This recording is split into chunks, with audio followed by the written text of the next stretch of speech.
Hello, and welcome to the Kingdom Exchange podcast. My name is Kenneth, and this is my co-host Krista. How you doing this Hey. week, Krista? Good. It's been a crazy week in the Holy Ghost. Awesome. How was your Yom Kippur, Day of Atonement? It was good. I've only fasted for part of the day. Mostly because so it was a little bit we had talked about previously. I don't remember if we talked about it on the podcast, but we had talked about it in and you and I talked about it, how the scripture, it actually says humble yourself. It doesn't say specifically about fasting. And so that was really my mindset for this season, was to make sure I was humbling myself.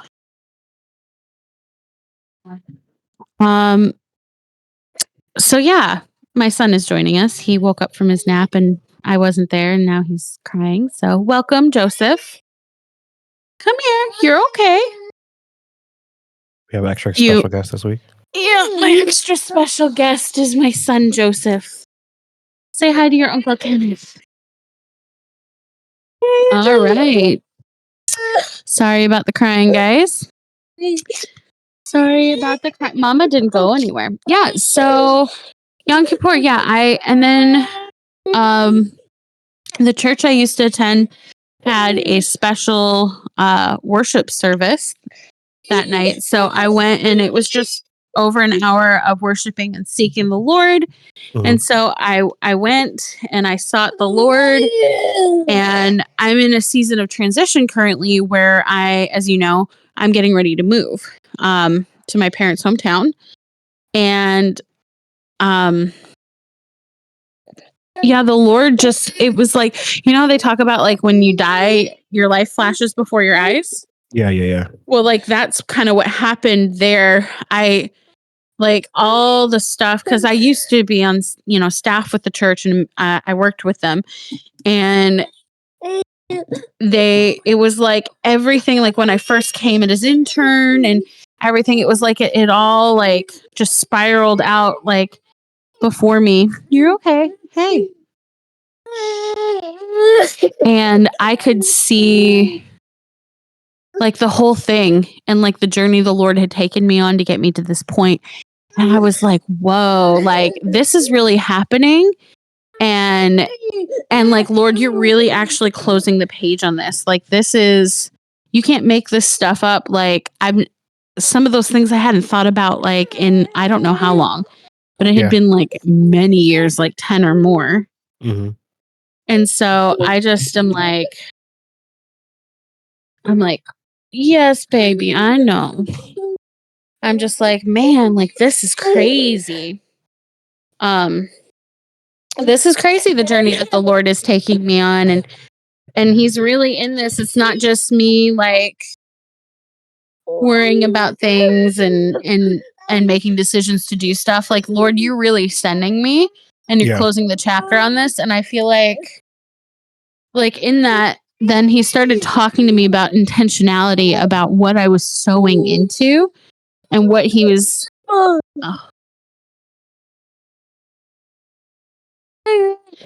taking me into, and how he, like, what he was calling me to do. And like, he's like, I was like, Lord, how do I do all this? And he's like, step by step, you take hold of my hand. That's backwards. Sorry guys, we're trying to fix the toddler's life, as you can hear. So yeah, it's just he started just talking to me about like the practicals and what he wanted to do. And I finally feel like closure about the last season, and and about what the Lord is like requiring of me. Sorry about all the crying, guys. It just seems like it just seems like this season is actually an actual season of transition in a lot of things. In comparison, so I feel like last year the enemy was trying to force transition on a lot of people, And if you know what I'm talking about, then you know. But I feel like a lot of the enemy was trying to force people into places they shouldn't be going to, or transition them into places they shouldn't be in, just because of a lot of things that were happening. But like, I feel like now is the actual season where God is shifting things around and transitioning things. Like, I have family members who are going through a lot of transition right now. A lot of that stuff is happening. It's a very interesting time period. Just seeing what God's going to actually do and all of it. And so, like, my Yom Kippur was pretty good. I didn't fully fast. I did not eat as much as I would normally eat on a Saturday, Friday, Saturday type situation. But we had an event that I did with my church and churches in my area. It's called Unity Day, and where a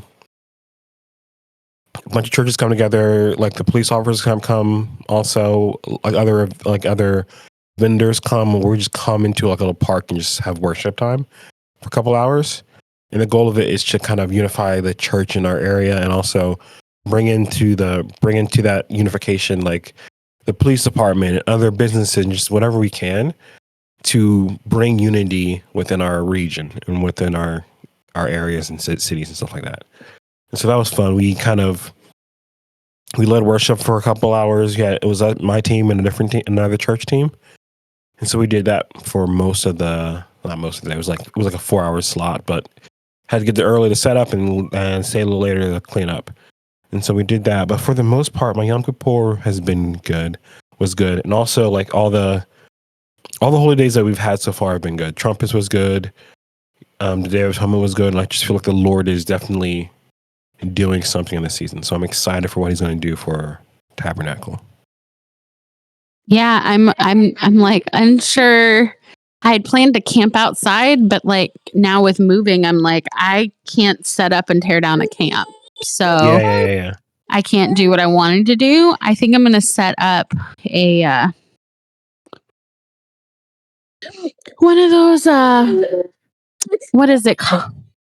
You know, like those canopies that you like use when you're camping that like keep you dry if it rains and you can chill out under and out of the sun, Okay. like I a know what you're shade talking thing. about. I know what you're talking about. I don't know what it's called. I forget what it's called. It might be a canopy. It might just be the yeah. But I feel like it's a different word, but that just might be my brain. I know. So I'm just going to do all my meal planning around grilling and like crock pots and stuff outside. And we're going to eat outside. And I'm going to spend as much time outside as I can, other than when I'm packing, because I got to pack. Pack. Does anyone want to come pack for me? Because I need help. I need so much help. Well, technically, moving is the perfect way to celebrate the tabernacles, because that's what they were doing. They're moving from Egypt to the Promised Land. Is that not what we were doing? Yeah, I guess I'm going from Egypt to the Promised Land. Well, I wouldn't call where you are now Egypt, but yes. Yeah. I feel like I'm actually probably going to the wilderness. No. Potentially, yeah. No, I'm not going to the wilderness. The town my parents live in, it is very spiritually dry. I can't really describe it because like it's not like their church doesn't have life to it. And like I went to Bible study there. Everything was great. It wasn't an issue. But like I came here and I was like, I feel like I've been in a desert. I'm assuming it's witchcraft and Freemasonry based. Yeah.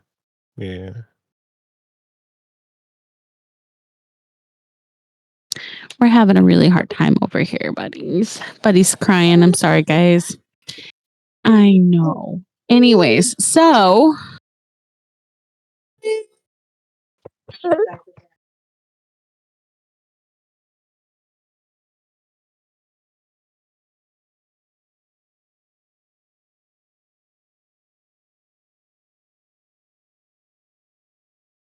the Feast of Booths.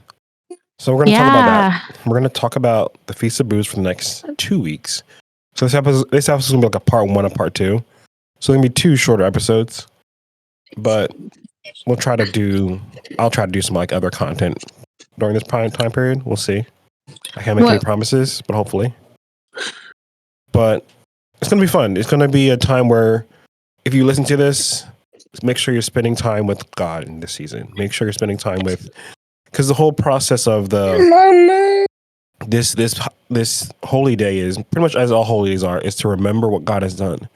And the Feast of Booths is remembering that God tabernacled with Israel, but it's also remembering that God led them through the wilderness, how He was with them, how He was a fire by night and He was a cloud by day, how that cloud pretty much covered them in the heat of the wilderness, and that the fire kept them warm in the nighttime, Lord. And He was just how He moved with them in that season. And so it's going to be a good time to just like reflect on how God has transitioned you and how He's going to keep transitioning you and how He's guiding us and leading us to the promised land or the still waters or however He's doing. He's a God who leads us to Himself. And so it's going to be a good little conversation about that. So it is. What are you planning on like doing personally? Personally, I'm probably going to not. I'm not going to do like. I'm not going to be outside. I'll be outside because you have to go outside. So probably like anytime I'm free, probably like go for walks and stuff like that. But I'm not going to be able to like do a tent or anything like that. How come? In my current situation, just not possible at this very second in my life. But so pretty much going to be just trying to focus on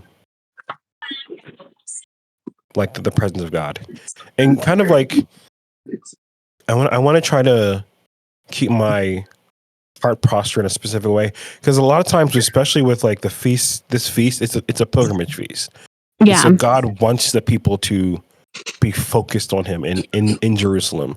And so my goal is definitely to kind of be more adamant about where my focus is. Just because with life and how it goes, it's so easy to just get swayed in different ways.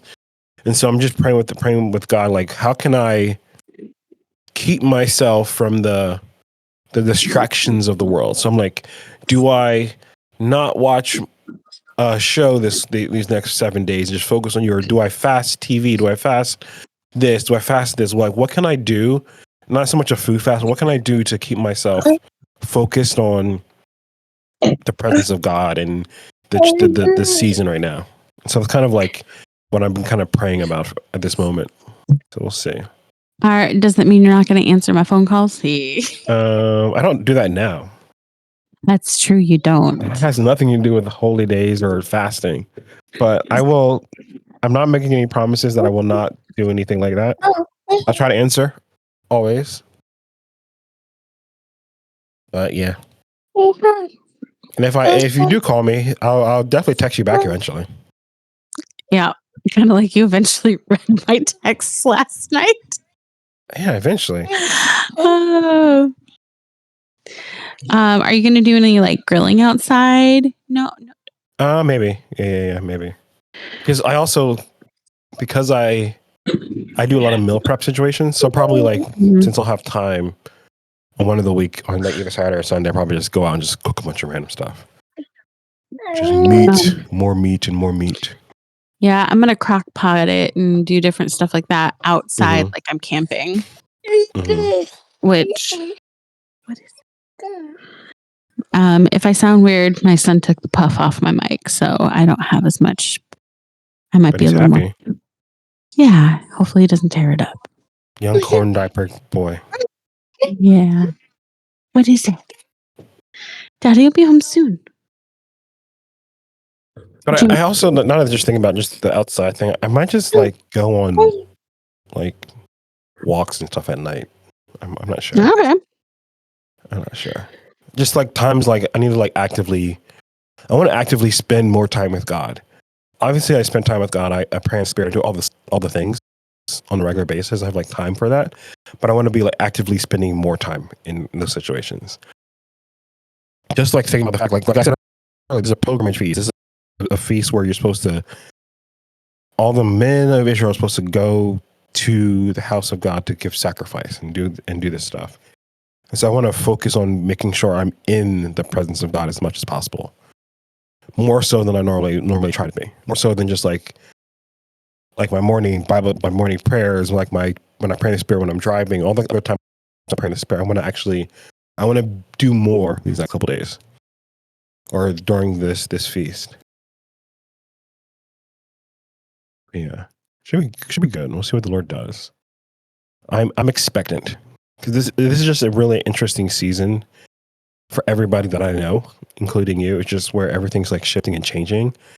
But there's also like, you were talking to somebody like a couple of days ago who's expectant for God to continue to move and do something.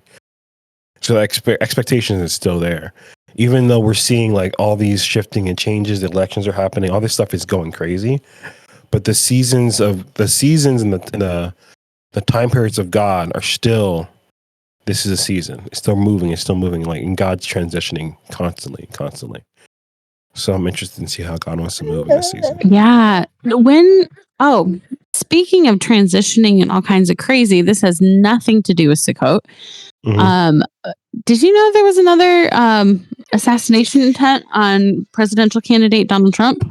I saw that. Like, I saw like a split second of that. I saw a little Twitter, formerly known as X, little blip on it, but I didn't really look into it too much.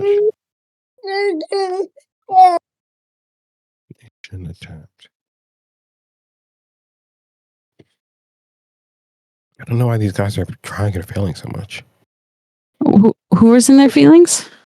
Are trying and failing so much. Oh, well, I'm so glad they are. That would be horrible. Nobody should be assassinated. Well, nobody should be assassinated.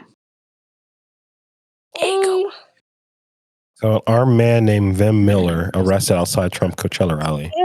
Yep. As local sheriff insisted it was a third assassination attempt, despite letting the perp walk out on a 5K bail. Interesting. Yeah. Hey, I need those. No, it's crazy. We're in a definite season where Coachella in California? I feel like it might be. How can you walk around with a gun in California? I feel like in my brain, he had two of them. In my brain, you can't do any of that kind of stuff in California. But who knows? Maybe. I mean, you can if they're registered. I just assume that you can't do it in California because I feel like there's a lot of people who don't like guns in California. Yeah, but some people had registered guns. I believe when Ben Shapiro was in was living in California, he had registered guns. He talked about them on his show back in the day when I had time to listen to things. Mm-hmm. Yeah. So, yeah.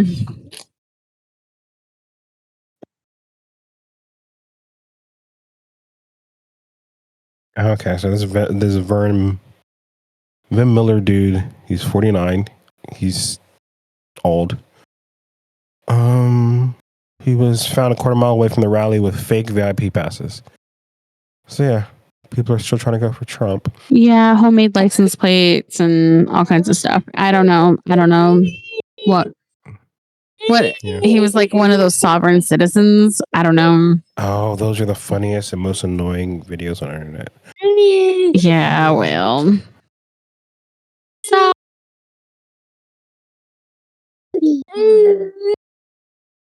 somebody's very upset with me. I don't know if you can hear it. Anyway, so that was neither here nor there. You were talking about transition, and it immediately took my head. In the year that King Uzziah died, I saw the Lord high and lifted up, and his train of his robe filled the temple. And like I always think about that as in the year of transition.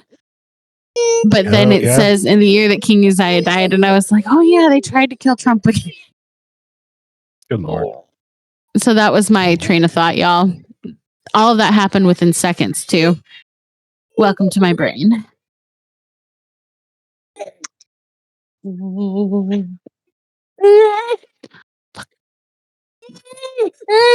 Feast of Booths. Let me read the scripture on it, and then we can continue talking. The Lord spoke to Moses, saying, "Speak to the people of Israel, saying, Oh, on the 15th day of the 7th month, and for the 7 days is the Feast of Booths to the Lord. On the first day shall be the holy convocation. You shall not do any ordinary work. For 7 days you shall present food offerings to the Lord. On the 8th day you shall hold a holy convocation and present food offerings to the Lord. It is a solemn assembly. You shall not do any ordinary work.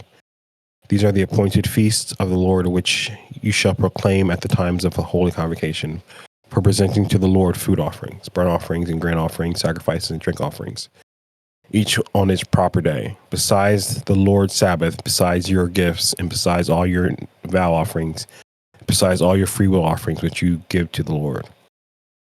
On the 15th day of the seventh month, when you have gathered in the produce of your land, you shall celebrate the feast of the Lord for 7 days. On the first day shall be a solemn rest, and on the 8th day shall be a solemn rest. And you shall take on the first day the fruit of the splendid tree, branches of palm trees, and bought of leafy trees and willows of the brook, and you shall rejoice before the Lord your God 7 days. And you shall celebrate it as a feast to the Lord for 7 days in the year, and it is a statute forever throughout all your generations. You shall celebrate it in the 7th month. And you shall dwell in booths for 7 days. All native Israelites shall dwell in booths, that your generations may know that I made the people of Israel dwell in booths when I brought them out of the land of Egypt. I am the Lord your God.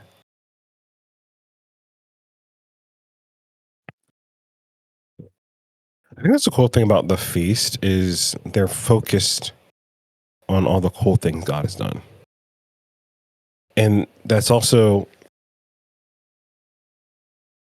and it's also like it points to the power and the might of the God of the Old Testament.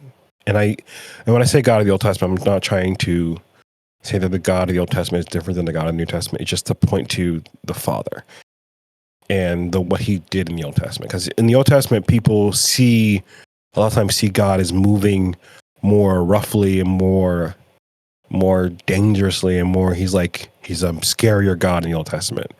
But he's just the same God throughout the entire thing. You see his heart for his people when you look at these feasts. Or you see the God who even though he had his people dwell in booths, he was super compassionate. He was protecting them. He did all these things for them to guide them to the promised land. And so it's just cool to use these feasts as points of remembrance of what God has done. Because a lot of times when you're looking at these, even like the modern holidays, they're not actually looking back to all the cool things God has done so much as what we've made them to be. And so, yeah, and I think our modern society is so caught up in secular humanism that that I think that's like what you're saying, like the biblical feasts, the biblical holidays, they are like their main focus is Jesus, not self, not tradition necessarily. Like I feel like maybe Orthodox are a little more into the tradition versus, but even then, like it's still in holy reverence to the Lord versus, and making sure we never forget. yeah, let's remember what the Lord did on this day. And I was thinking about it today on just related to how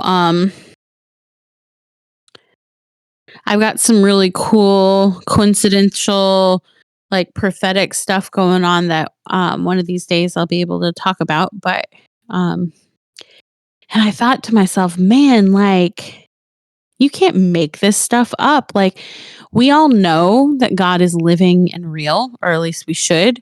But sometimes it's so easy. Like you start, auto, put it on cruise control and you're just going through life and you forget, like but you like, it's all, It becomes an afterthought. it's an afterthought. It's like, if somebody asks you, you'd say, yeah, I believe that God is active in my life. He actively does things. He's actively moving. He's actually actively ordering my steps and setting my future. And I think that it is super easy to lose sight of and or forget that he really is interested in our lives, and he really does order our steps, and he's really the God of the impossible. He's living. And and I've just because of the season I'm in and how things are transitioning and the stuff that's going on, I'm like, you can't make this stuff up.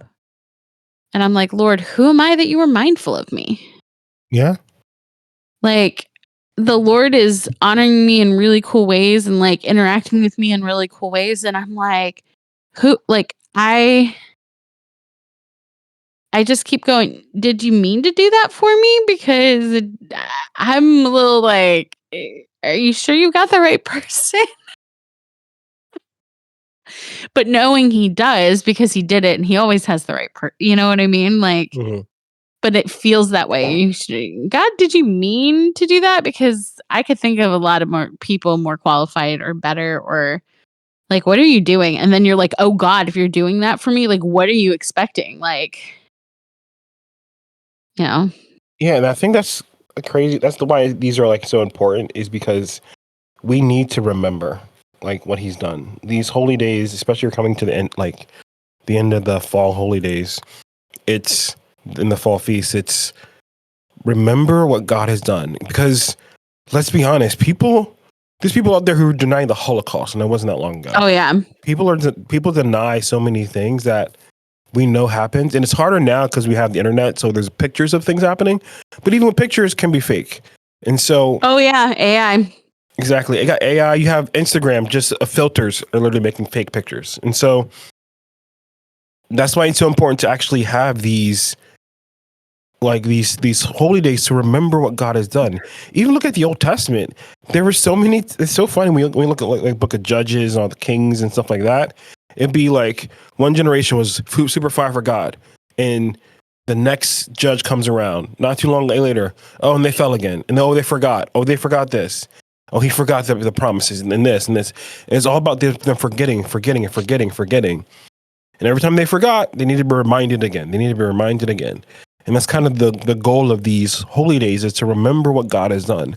It's also why we always, not by we, I mean like, I'll always remind people, remember what God has done in your life, because it's such an important part of the walk that we take. The what we're doing is, if we forget what God has done, it's going to be so much harder when that thing comes up again, or the situation comes up again. Like, and so many of the Psalms are about that. It's like where David or whoever's writing the psalm is looking back like, oh God, you're the God who did this, therefore I know you'll do this. Mhm. And it's so much about remembering.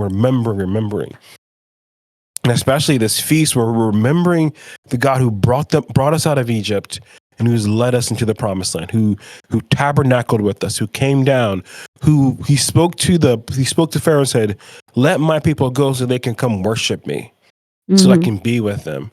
And so this whole feast, this whole season, pretty much all the feasts are about remembering the God who will do everything to be with us, who will do everything to lead us to the promised land, who will do everything to guide us to himself.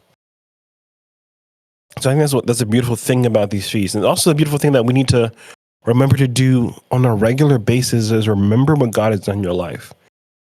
Remember his promises to you. Because like even you said earlier, you remembered a promise that God had for you. Like we were talking earlier, like the Lord said, from the location you are in right now, the Lord's gonna like jettison you to the next thing. And that's a promise you remember that God had for you. But like God has so many promises for us, for his people, for those who, there might be some promises that we've even forgotten that the Lord's like trying to remind us of in like the correct season.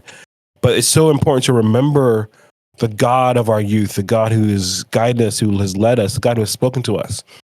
Like I even have times where I remember like prophecies that some people have said over me and my brother when we were like children. Mhm. We drove to some random church like hours away to meet some guy in his basement who prayed over us, and the Lord told him this. Or that there was a time where I met like Kent Henry at some service I was at, and he prayed over me. And Mhm. the Lord spoke to him, and there's like stuff in that situation where the God has constantly been speaking us through for the years. And as we get older, there's more times where it's easier for us to forget those promises, especially when life gets hard or the seasons get, not even just when life is hard. It happens when life is easy.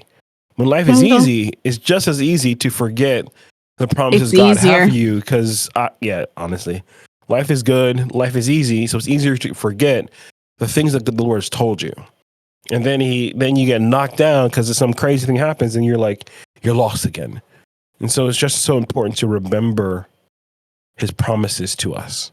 Yeah, and I think that when you're in those this is slightly off topic, but it made me, I need to go here. Anyways, when you're in those easy seasons, those are the times where we forget the Lord the most, I think. Yeah. And then that hard season comes and you're going, I don't know how to tread water. I don't know how to stay afloat. Like I started coasting in this last season because the warfare wasn't as intense and the battle wasn't as hard. Like it was a season of rest, but I should have been resting in him and not just being flippant about what I permitted in my life and what I sowed into. Like the Lord had been talking to me about sowing into the spirit versus sowing into the flesh. Mm-hmm. And when life gets really, really hard, I veg out. I watch movies, I listen to audiobooks, and it has a lot to do with being like ADD and the traffic that goes on in my head, like because of that. But like when I'm walking in the spirit, that traffic doesn't have the same voice. I don't know if that makes sense. Like it doesn't have the ability to like paralyze me the way it does when I'm in like spiritual drought type periods. Mm-hmm. And, we don't get into spiritual, like the children of Israel, speaking of booths, they weren't wandering around in the wilderness for 40 years as nomads because the promise was far away. They did that because of their unbelief and because of their disobedience. Yeah. And like when I'm in a dry and desert land, it doesn't mean that his promises and the fulfillment are that far off. Most of the time it means that there's Egypt still in me and I'm still clinging to things that I think are important, that I think satisfy. Oh, garlic and leeks and melons and treats. Yummy, yummy, yummy. Like I miss all those things. We had it. Like, what were they thinking? Like, what am I thinking when I'm like, back in the day when I was being worldly, I had it better. Like, it wasn't as hard. Yeah. Like, they were. I love VeggieTales. Come on now, somebody. Like, there's some life lessons. You and I were talking about that the other night. The rumor weed. Mm-hmm. Yeah. So, but there's this one is when they play make believe with Junior Asparagus, and it's Josh and the Big Wall, that episode. Mm-hmm. And they, Pa Grape's like, it was better in Egypt and we had all this stuff. And somebody, technically it was his son from the Grapes of Wrath episode or segment or whatever it was. Like that's a really old one. Anyways, he looks at him and goes, we were in slavery, like that. And you're I'm giving flashback. Good Lord, yeah, continue. But like for real, like why didn't somebody say to the Israelites when they were all that complaining? But you remember we were in slavery. They wouldn't let you birth your kids. They took them and killed them. Like, do you remember that? Do you remember when that happened? Do you remember that you were groaning on the way to your slavery? You were in slavery. You had things that you like to eat better, but you're headed into the promised land. Do you know that? You were slaves. You were slaves in Egypt, y'all. Everybody should watch VeggieTales. Originals, yeah. They have a lot to say to you. AKA the rumor weed, just for all y'all cancel culture folks and this, that, and the other thing. Yeah. Also hashtag cancel culture isn't biblical. I said what I said. I said what I said. If you're listening to this, make sure you like us, subscribe, and we'll talk to you again next week for part 2. We're going to continue this conversation.